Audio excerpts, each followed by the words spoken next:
like to have 2 or 3 spoonfuls of seeds in my diet every day. It's kind of like my multivitamin, an alternative. So instead of taking a pill, I eat real food. And when I get my seeds and my nuts, I get my magnesium and my selenium and my B vitamins and my calcium. So I'm always looking for a delivery device for these seeds and nuts and good foods. So I do my oatmeal, which is really more seeds and nuts than it is oats. I do a seedy granola that I like. But on the weekends, what I've been doing lately, I've been on a jag of making these pancakes. Same ingredients, but now it's a pancake. So I want to show you today how I turn the traditional pancake into something that works for me rather than against me. So I'm going to turn on my pan here, and I put a little bit of oil in the bottom of it. It's heating up, and what I do is I use a 1/4 cup of oats and whole wheat flour, and then 2 tablespoons each of hemp and flax seeds. So with this, you get 5 or 6 grams of fiber, whereas with the traditional pancake, you probably wouldn't get any. So you got 25% of your fiber already down with this meal.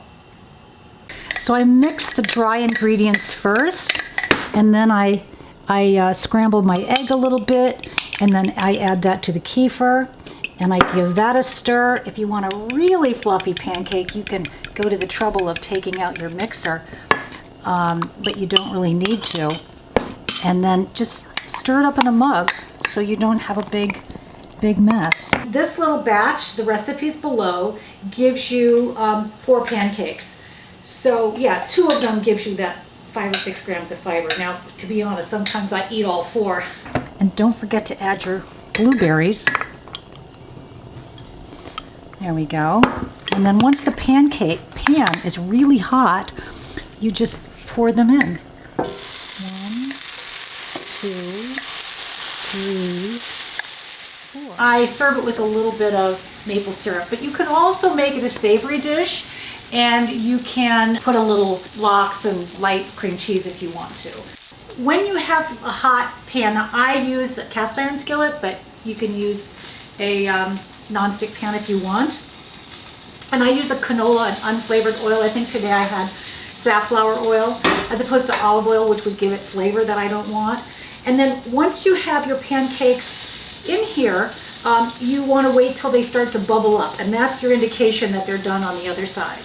So in terms of, I use kefir. You can use any kind of milk or non-dairy milk or buttermilk, and how thick you want your pancake will determine how much you add. So you don't have to follow my recipe directly. And if you don't want to use eggs, if you want a vegan pancake, you can make a flax egg.